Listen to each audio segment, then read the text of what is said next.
direto para a entrevista do dia com a Denise Campos de Toledo. Eu converso agora com Dora Kaufmann, que é pesquisadora da PUC São Paulo, especialista em inteligência artificial. Professora Dora, boa noite, obrigada pela presença. Boa noite, eu muito agradeço o convite.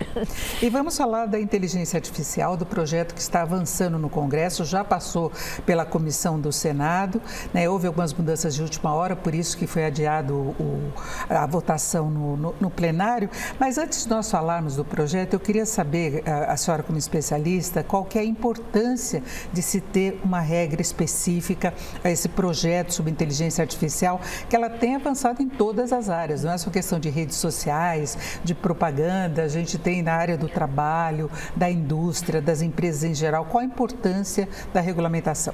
Olha, primeiro, a gente tem que pensar assim, que a gente vive num ambiente regulado, né? Então, assim, não é nada específico, não é uma questão só inteligência artificial. Se a gente pensar, a gente não lança um produto, um serviço, né, um remédio, um carro, você não lança nada, um brinquedo que não passe por um processo prévio de regulamentação. Então, é isso. Então, se a gente tem uma tecnologia que tem um impacto importante em todas as áreas, ela também tem que ser regulamentada. Diferente, ela é uma tecnologia, a inteligência artificial é uma tecnologia digital, mas diferente das demais tecnologias digitais, ela se considera tecnologia de propósito geral. Então, ela está mudando a lógica de funcionamento da sociedade. Então, ela é muito importante, ela tem que ser regulamentada. Por quê? Porque ela tem benefícios extraordinários, mas a regulamentação visa reduzir ou mitigar ou pelo menos limitar os potenciais danos. Então, ela tem que ser regulamentada, é correto isso. Eu acho que hoje, no mundo, pelo que eu acompanho, eu acho que ninguém mais é contra a regulamentação. A discussão é como fazer essa regulamentação para uma tecnologia complexa, que é usada em todos os setores. Hoje eu desconheço um setor da atividade que não esteja usando inteligência artificial e ela muda muito, muito rápido, né? Então, é um desafio grande, mas ela tem que ser regulamentada de alguma maneira. Já falava dessa questão da regulamentação, lembrando que foi uma iniciativa do presidente do Senado, Rodrigo Pacheco, o relator é o senador Eduardo Gomes, e tanto Pacheco como Lira se comprometeram a uma aprovação rápida, exatamente por essa necessidade de se ter regras mais claras em relação ao uso da inteligência artificial.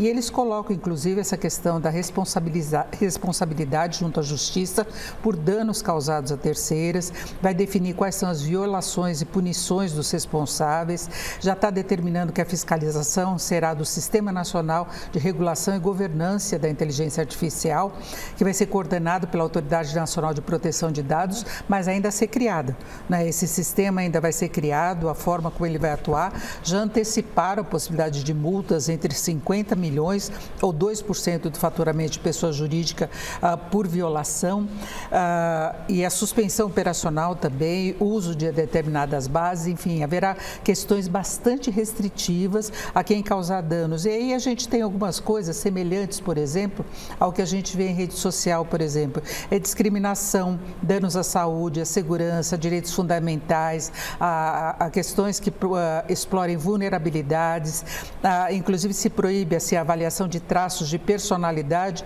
exceção poder público para prever ocorrências e crimes, por exemplo, porque ela lida com a personalidade das pessoas, ela pode dominar determinadas ações, não é? Eu não diria bem isso, que ela domina ações, né? Mas desde o início do debate no Brasil sobre a regulamentação de inteligência artificial, a primeira... Em 29 de setembro de 2021 foi votado um PL, que foi o primeiro que foi votado no plenário da Câmara, né? O processo começou por aí, já tinham outros PLs que foram propostos, tanto na Câmara quanto no Senado, mas esse que foi votado em plenário, e como é o processo normal, ele foi da Câmara ele foi para o Senado. Então, no Senado, que foi aí que considerando que tinham vários PLs em debate, foi que o senador Rodrigo Pacheco criou uma comissão. A primeira foi uma comissão de 18 juristas, e esses juristas trabalharam durante 9 meses e que saiu o PL 2338, a primeira versão. A primeira versão foi muito inspirada na época era o projeto de regulamentação europeu, agora desde 1º de agosto já virou uma lei na Europa, e ele é baseado em classificar diferentes níveis de risco, né? Então, basicamente, 4 riscos. Os riscos que são inaceitáveis, os altos riscos, o baixo risco. Mas teve uma evolução da primeira versão para a versão que foi agora aprovada na comissão temporária do Senado.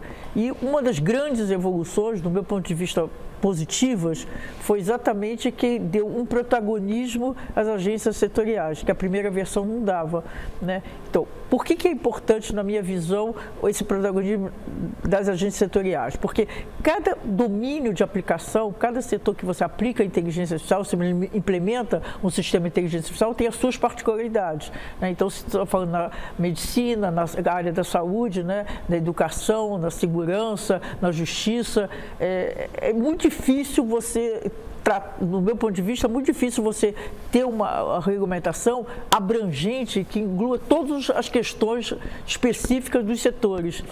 Aí você cai em 2 riscos. Um, ou é algo tão generalista que não serve para nada, ou você cai no que eu acho que é a armadilha da Europa caiu, você cria alguma coisa tão complexa que é difícil de implementação e mais difícil ainda de fiscalização, porque não adianta você ter uma lei se você não tem instrumentos de fiscalização.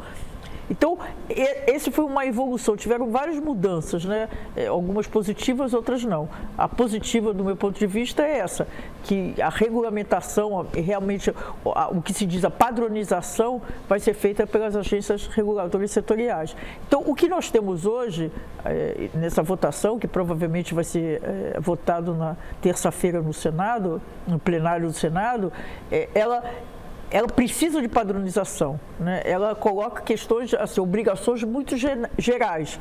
Então, quem vai de fato definir, por exemplo, tem que ter um processo de documentação, você tem que criar todas as obrigações que estão definidas lá, elas precisam ser padronizadas. Então, nós enquanto sociedade, vamos saber exatamente quais são os impactos e o custo na medida, a partir do momento que as agências setoriais criarem essa padronização. Inclusive, eles colocam a possibilidade da criação de uma associação para determinar uma autorregulamentação também dentro desses parâmetros que vão ser definidos pela legislação geral, para questões de governança, de limites, de como é que se pode agir, porque cada um sabe a forma como age e esses avanços que a senhora citou do início, porque a inteligência artificial não vai parar.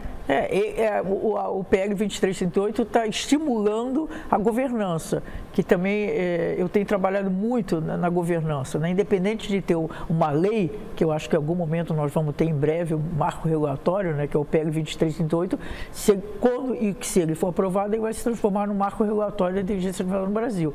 Independente de ter esse marco regulatório ou não, é fundamental que as organizações tenham governança. Aí, à medida que tiver uma lei, essa governança de inteligência artificial vai ter que contemplar as obrigações do que diz o texto da lei. Mas a governança é como é que você, organização, pode ser de qualquer área, como é que você lida, são as diretrizes, como é que você lida com as questões relacionadas à inteligência artificial. Então, são processos em paralelos. E a última versão do PL 2338, ela estimula as organizações, as empresas, a criarem esses padrões de governança. Ela tem um ponto importante, por exemplo, de ter um símbolo para representar que é a inteligência artificial, para ter também uma ferramenta de supervisão humana, até para prevenir e minimizar riscos. Então, não pode correr por conta. Os donos das produções, os responsáveis, os donos dos direitos autorais, como empresas jornalísticas e artistas, poderão proibir o uso. Então, são determinados parâmetros de respeito a outros direitos, né? A supervisão humana é fundamental, assim, porque quando a gente está falando hoje de inteligência artificial, nós estamos falando de uma técnica. É uma técnica que permeia praticamente todas as implementações. Ela é um modelo estatístico de probabilidade, ela se chama rede de neurais profundas, em inglês Deep Learning, né? Então, sendo um modelo estatístico de probabilidade, ela tem sempre o que se chama variável de incerteza intrínseca, sempre uma probabilidade.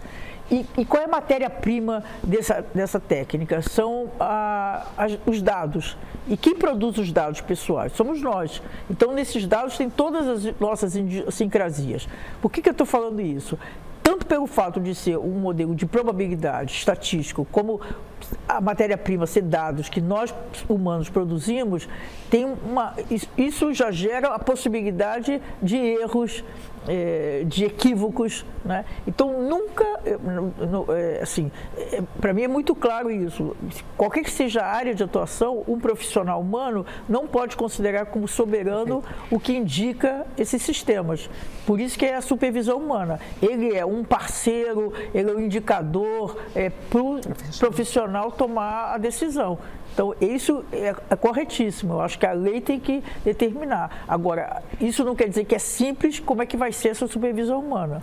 Perfeito. Eu agradeço muito a presença de Dora Kaufmann, que é pesquisadora da PUC São Paulo e especialista, como nós conferimos agora, em inteligência artificial. Muito obrigada pela presença. Uma boa noite. Muito obrigada. Boa noite. Com vocês.